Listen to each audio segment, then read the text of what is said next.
Residents in Aceh, Indonesia are insulted by Australia's Prime Minister, and more than 2,000 sue the Asahi Shimbun for tainting Japan's honor.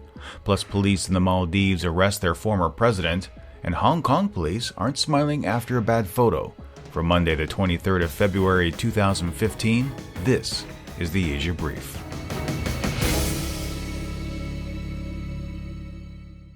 Last week, Australian Prime Minister Tony Abbott urged Indonesia to remember the 2004 Aceh tsunami, saying Australia would feel grievously let down if executions of 2 Australian nationals proceeded, despite the financial assistance his country offered after the disaster. The statement, understandably, wasn't well received in Indonesia. Indonesia's Foreign Ministry spokesman, Amarnatha Nasir, said, quote, "Threats are not part of diplomatic language, and no one responds well to threats," end quote.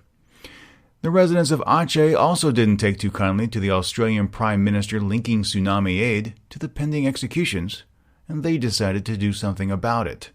The I Love Aceh community and the Association of Indonesian Muslim University Students have set up special posts for people to participate in a drive to collect an estimated $1 billion to repay Australia. "We are ready to collect coins to be handed over to the Australian government. We call on the Indonesian government to not be afraid of threats or other forms of intervention in connection to the upcoming executions.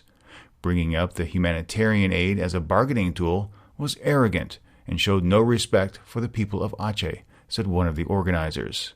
"The plan is to collect as much money as possible and then hand the funds over to Australia via their embassy in Jakarta." Former Aceh Governor Awandi Yusuf criticized the collection effort, saying there was no need to respond at the same level as Abbott. "When we are criticizing Abbott's statement in a harsh way and responding by collecting coins, we are actually hurting the feelings of the Australians who so kindly helped us after the tsunami," Awandi said, mentioning that the collection was a childish response. Australia's Foreign Minister Julie Bishop tried to defuse the situation, but to many Indonesians, the damage has already been done. This past August, the Asahi Shimbun retracted a number of articles it published about Japan's sexual enslavement of women during World War II. The articles were based on information provided by Seiji Yoshida. While his statements were long proven false, it wasn't until 2014 the paper retracted them and apologized. "We have judged that Mr. Yoshida's statement, in which he said that he took comfort women by force from Jeju Island, was fake, and we retract the article. At the time, we could not figure out that the statement was fake," the paper said. To those in Japan's right-wing revisionist circles, the retractions vindicated their claims that there was no organized recruitment or coercion. Last week, a group of 2,100 plaintiffs, including Japanese nationals living abroad in the United States, filed a class action lawsuit in Tokyo District Court. They demanded 3 million yen in compensation, and that the paper place advertisements in the United States and European newspapers, apologizing for its coverage of wartime sexual slavery, saying it hurt Japan's reputation. The group argues the Asahi coverage was instrumental in the creation of comfort women monuments in the United States and contributed to mental distress. This isn't the only lawsuit the paper is facing. Last month, a similar lawsuit was filed by roughly 8,700 individuals, including conservative lawmakers and professors. Most Japanese and those around the world acknowledge the culpability of the Imperial Army's wartime sexual enslavement. However, right-wing revisionists say the women were simply common prostitutes, paid for their services, and have sought to change the international perception.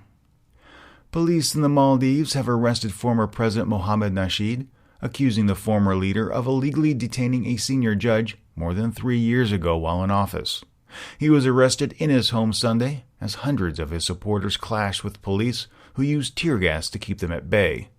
The arrest warrant was issued because current President Abdullah Yamin dubbed the former president a flight risk. Last week, the prosecution dropped an abuse of power charge against Nasheed for allegedly ordering the arrest of one-time criminal court judge Abdullah Muhammad. Nasheed had accused the judge of corruption, but Sunday's arrest came under the nation's tougher anti-terrorism laws. Members of Hong Kong's police tactical unit may not be smiling for much longer. About a dozen officers posed for at least a pair of photos that once posted online went viral. The images depicted the officers holding an assortment of firearms under banners that read, "Full of happiness in the year of the goat," and "Disperse or we will fire," an apparent jab at the umbrella movement. The pictures met with mixed responses online, with one commenter saying, "Why make a fuss over this festive season?" However, another said he was disgusted and added, "Why not fire tear gas too?" A police spokesman said they are looking into the matter. Currently, the police tactical unit is attempting to recruit 500 additional officers. Be sure to keep up with more news from the region by following Asia News Weekly on Facebook and Twitter. You can also send an email to the show with your comments, your questions, and your feedback. Just drop a line to podcast@asianewsweekly.net. If you enjoyed today's podcast, please share it with your friends. And don't forget to subscribe to this and other podcasts at our website, asianewsweekly.net. You can also subscribe in your favorite podcast application like iTunes or Stitcher.